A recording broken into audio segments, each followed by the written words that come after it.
cool, puts it on the low end, gets it in without you even noticing. Back to an E minor pentatonic, doesn't want to go where he already has. He sits and he messes around. Comes with a line he likes. Awesome, it's all pentatonic stuff. Gets to the B. When he says, well, I just probably played a pentatonic, I gotta add that 9 again. If you know how it was built, how it was constructed, you can really kick some serious musical you-know-what right here on guitar. All right, I'm really excited to show you this video. It's based off a lesson I just had with one of my students. They were learning Little Wing, and they had some questions about it, and what we discussed really just like blew their doors open and blew their mind, and I want to show it to you. This lesson is kind of like the equivalent of traveling back in time and being able to write the intro to Little Wing yourself. What we're going to do is we're going to reconstruct it, how it was made, what ingredients were used, and why, and show you that, you know, Hendrix kind of messed around with some things and put this together. And if you have the same exact ingredients and same exact mindset, you can, of course, if you're working on learning this intro note for note, instead of now having it like look like a piece by piece puzzle, you'll understand exactly what you're looking at, and you'll probably be able to learn it quicker. But also, you'll be able to improvise and make up your own version of the Little Wing intro. It's really empowering. So I want to say that I'm going to treat this like kind of like a plane taking off on the runway. You know, we're kind of parked and we're going to hit the throttle. We're going to start off slowly and start to bring up speed. So, you know, watch everything. I'm going to try and move as fast as possible and make the most amount of sense. And here we go. Lesson starts now. Little Wing. All right. The fact that when I analyze this song, I always look at the chord progression. Is there a chord progression? And of course, this intro, yes, has a chord progression. So we're going to talk about that. Well, what are the chords involved here? Great question. Okay, we have an E minor. All right, it's the chords of the song. All right, and then a G. And then an A minor. And then to an E minor. B minor. And it walks down to the A minor, just passing. And pops to a C chord. Then G, F, C, D. All right, so where does this chord progression come from? I always love to look at that. Well, I'll tell you right now, we have a chord progression that's 2 keys, and it's really easy to understand both parts. When you look at the first part, the E, G, A, E, B, A part, that part comes from the key of G. Okay, those chords are popping up here. But more specifically, this is written from either a G major pentatonic point of view or an E minor pentatonic point of view. Those are inside the key of G and they're the same pentatonic. You can see the notes of those: E, G, A, B, and D. Okay, and he probably said to himself, can I write, you know, a chord progression based off the pentatonic? He followed the rules and of course found out yes he could, and he liked his chord progression piece that he wrote right here. And if you want to see that in action, I have a video popping up right there about it, how to write chord progressions and stuff with the pentatonic. All right, so he had that part here. Then he gets this A minor and a quick pop to a C, where everything now becomes 2 beats. Now, you know, B, A minor, and now C. Yeah, C is the relative major of A minor, but with that move, boom, he now pops us into the key of C, which we're now, you know, borrowing chords from an adjacent key in that circle of fifths, not parallel, just adjacent, okay? That's another video popping up here if you want to learn it. And then you'll see it's a G, which is the 5 chord, F, which is the 4 chord, back to C, which is the 1 chord, and you probably stopped and went, okay, how do I get back to the E? And he brought it up to a D, and went, yes, okay, we're going to play this, we're going to stop, boom. And I think we have enough time, enough tension to get back to that E minor. Okay, and that's pretty much it. Very, very common in songs to have a C, D, E minor. Okay, and that's what that move is. C, D, E minor. It's C, D,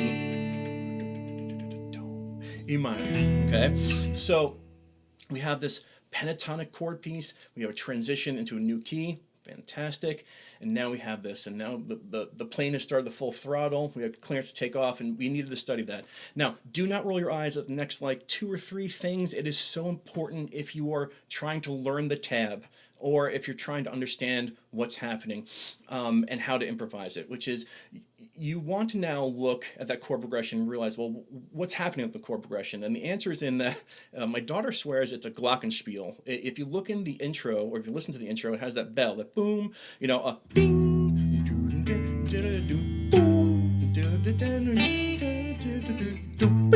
right, that thing is hitting on the downbeat, the one beat of each chord. It is the root note that is being emphasized. So what you want to do is you want to learn the count to this chord progression, and you want to pluck the root note of every chord once you pretty much get to that final A minor. Once you transition into the key of C, when you're just kind of strum the chord. So you want to be able to do this, like E minor, 2, 3, 4, G, pluck that root note, 3, 4, A minor, 2, 3, 4, E minor, 2, 3, 4, B, 2, 3, walk it to the A minor, C, and we're going to strum here, G for 2 beats, F for 2 beats, C for 2 beats, and for D for 8. Oh, actually it's 5, 7, 8, and that starts again. Okay, so you want to be able to do that. Why? That's a great question. Tell me, Ian, why, as a guitarist of my stature, why do I need to play along with the chords to the rhythm? Well, because the answer to how this was created was obviously the timing of those chords. Those chords are going to disappear. We know that. Think about the intro of Little Wing. Those chords disappear, but those root notes come in, boom, and emphasize the timing of the chord change, and we need to be on that chord to do what we need to do. Now, before we get to the next part again, we're starting to really, run down the runway, and the plane's starting to shake, you got to do one extra thing here. And again, bear with me, do not roll your eyes. All of us probably, if you're watching this video, have looked at the tabs at some point, right? When you look at the tabs, those tabs give you the key and understanding of what Hendrix was thinking on how he was going to attack this. When you look for the E minor, he has some tabs. The tabs are in this E minor position here, a little bit in the 5th fret. When you look at the G moment, you can see 3s and 5s. Well, that means that mentally he's playing this G chord here in this caged E shape. If you're not used to the cage chord system, I'll be talking like that, and it proves, by the way, that Hendrix did know the cage chord system, might not have called it that, but there's a video popping up here to prove it. All right, so he's playing his G chord in 3rd position. When you look at where the A minor stuff is happening, it's happening between 5 and 7. So mentally, he's playing the A minor as an E minor shaped chord, like that, on the 5th fret. And then the E minor comes, boom, he plucks this low E, but he's on this E minor, 7th fret, based off the A string or the A minor shape. When the B minor stuff happens, he's on the 7th fret. You can see it, all 7s and 9s and 10s. Slowly walks down to the A minor, and here we have 5s and 7s and some other stuff. And then we pops to the C. He's still in this area, which means that he's mentally kind of sticking his pinky out to this G shape like this, just boom, to this G-shaped C chord very quickly, because he's still messing around this area. And on the G chord, he's messing here. On the F chord, he's messing around here. On the C chord, he's messing around here. On the D chord, he does mess around here, but he also messes around this D chord, which is 10-9-7-7 or 7-7-7-10, like that. This is another G-shaped chord, and you'll see why it's important that we do this. And trust me, I know there's like a couple people been like, what? But trust me, just follow along. You'll see it. This shaped chord, which is a chord, is very important to know. All right, so why do we need to do that? Because Hendrix ends up in these areas, and so we're going to play the chord progression again, but we're going to play it with those chords.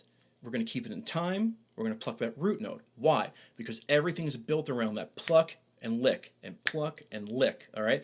And the idea here is you want to be able to get your first finger into the position where he is on time. And because he's moving, right? He's moving, so you got to get used to moving before. If you even read the tabs, it's not good enough. You got to get to those positions. So you want to be able to do something like this: 1, 2, 3, 4. 1, 2, 3, 4. 1, 2, 3, 4. 1, 2, 3, 4. 1, 2, 3, 4. 1, 2, 3, 4. 1, 2, 1, 2, 1, 2, 1, 2, 3, 4, 5, 6, 7, 8. If, you know, again, this is a rough chord for some people, but you can kind of just borrow there if you want to. Borrow on that 7th fret. You don't have to play this. You just have to kind of see it. You'll see in a couple seconds. Actually, you'll see right now. Okay, so we're cooking. All right, Plane is roaring down the runway now. This whole entire chord progression, which we had to study, the timing of it and where it comes from, is important because he's not using key stuff to create licks. He is really just under the mindset, well, E minor chord, E minor pentatonic. G major chord, G major pentatonic. A minor chord, A minor pentatonic. B minor chord, B minor pentatonic. And so on. Yes, there's some extra stuff that we're going to talk about at the end, which will make sense, but 90% of this lick, this opening riff, this intro, is chord pentatonic relationships, okay? Now, so down here in this E minor, we have this E minor chord comes with this E minor pentatonic popping up on your screen. He does kind of come up here into this E minor pentatonic, and I'm just letting you know that majority of it's here, so we're just going to stay here for now, but you'll see, you'll be able to do anything you want. On the G chord here, popping up, he's playing the corresponding pentatonic for this chord shape. Lessons 7 and 8 in my Caged Primer playlist show you all the stuff beyond any sort of doubt that it works, okay? So this chord shape always gets this pentatonic. He's going to be messing around here to the A minor. Awesome. Playing this pentatonic because this chord shape always goes with this pentatonic. Back to the E. This time he's up on the 7th fret. He's playing an A minor shaped chord right here. All right? And that always goes with this pentatonic. Anytime I have the shaped chord, I can play this pentatonic and it's fair game. Back to a B minor in the E minor shape, plays this pentatonic shape.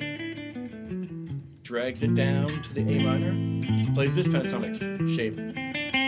Now, we're going to get to those chords in a couple of seconds, the next part. What happens here, picture being Hendrix for 1 second, okay? Or Jimi Hendrix. You are on a tour bus, behind stage, in your home, whatever. You're riding Little Wing. You like this chord progression. You understand that the intro is going to be based off these timed root note plucks and then some sort of pentatonic riff-raffery, okay? So you're just laying back and you're messing around, right? And you're playing pentatonic and you're just screwing around. And you hit this note right here, which happens in the intro, and your ears light up. Now Hendrix knew his stuff. How he knew it, how he described it, we don't know, but he knew stuff. Trust me, okay?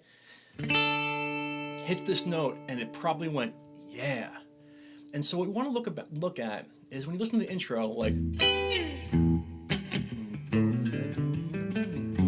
sorry, boom, then that. As soon as he did that, probably laying on the couch, chilling, whatever, wow, that's cool. What is that? Okay, well, this is the G, this is the A. What's the relationship between G and A? All right, well, G is the root, A is the 2. I'm going to put a lot of these 2s in. I like the way it sounds. Now, just for future reference, you know, a 2 really is a 9 in theory. Okay, so we're going to call that a 9, just so that we are all on the same page. He knew that too. Really, if you take a G chord and add that A, it's called a G add 9. He loved the way it sounded. Why? How do we know that? Because he kept it in the song, right? Now his next move, Hendrix style, might not have been exactly when he was writing this, but he definitely... that. What is that? Okay, well, this is the root, this is a major third, this is a 4. This 4 is not in the pentatonic, but what it is, that 4 is a G suspended. This is a G suspended. And suspensions love to come back home to the root. So, dances with that major third and comes back home. And right there, probably in that moment between hitting the 9th and hitting the suspensions, he said, you know what, I love the way this sounds. I love the way that I can play pentatonic stuff, and introduce that 9 and introduce that suspension. So let me try and do it in other places.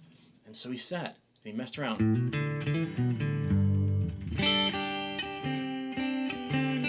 Gets to the A minor, all right? And what does he do here? He goes, and then right there. That's not an A minor pentatonic. What is that? Well, there's the root. There's the second. That's a 9. Cool. Puts it on the low end. Gets it in without you even noticing. Cool. Back to an E minor pentatonic. Doesn't want to go where he already has. He sits and he messes around. And, you know. Cool. Comes with a line he likes. Awesome. It's all pentatonic stuff. Gets to the B. Well, he says, well, I just probably played a pentatonic. I got to add that 9 again. Yeah, right? Or something like that until he shapes it. Here's that root. Here's that 2, right? Pentatonic. Here's that 9. Loves it. And he goes, well, might as well get it in here somehow. And he does this.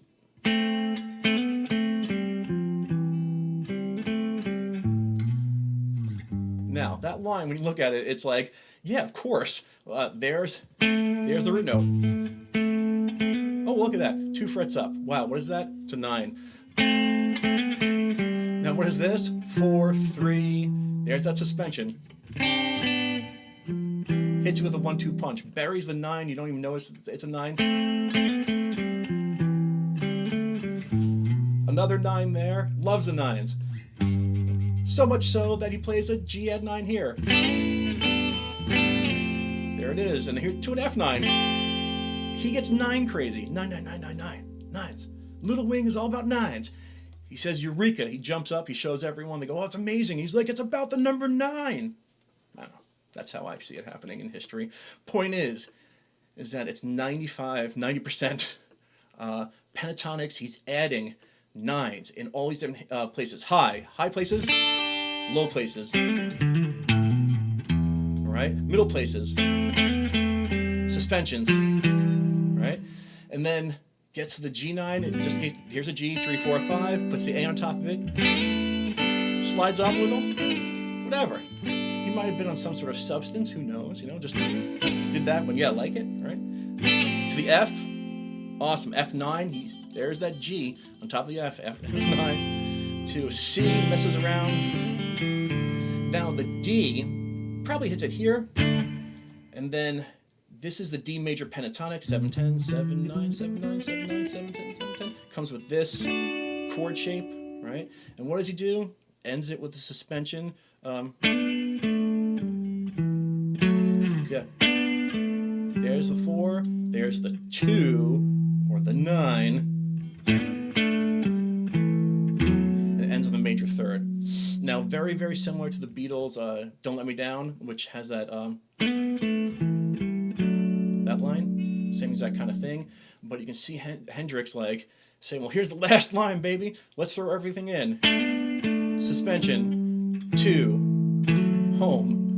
Starts again, and he has his very famous intro. So now, when you look at the tabs, you'll be able to see all these numbers happening. You'll understand what section you're in and everything. But if you want to make up your own stuff and you want to travel back in time and you want to write your own version of Little Wing, you can. You can use the same exact ingredients. It's very much like a sip and paint, where you have an artist, you know, who shows you a painting, and you all 20 of you are sitting there, have your drink, and you all have the same colors, same brushes, same palette, same everything, and you all sit and you all try and paint the same thing, but everybody's is going to look a little bit different.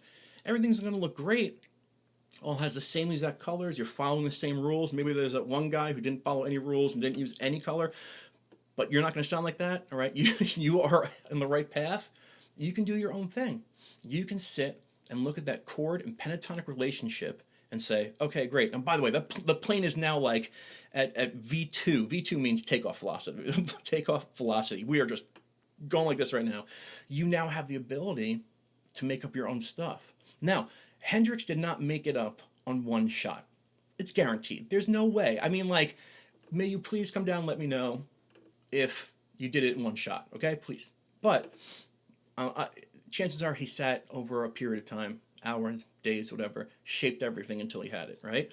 And listen to Stevie Ray's version. Stevie Ray's version is like the sip and paint. Very, very similar to the original, puts his own little flair on it. You can do the same thing. You can learn the intro, like I said, see it better now, or you can have fun with it. Say you're doing a slow version of Little Wing, you know?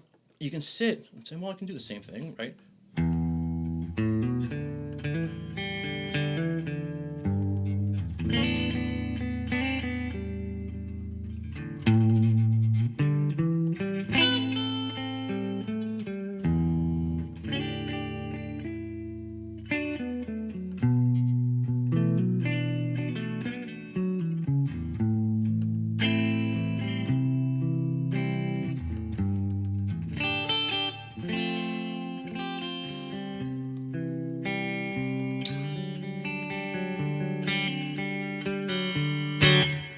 Whatever.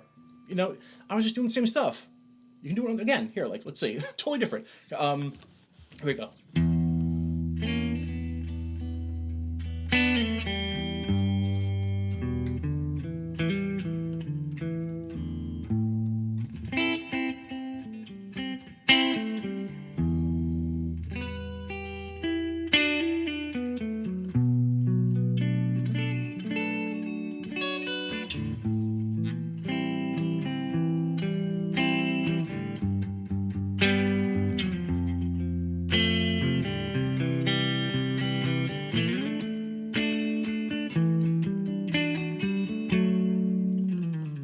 Sip and paint.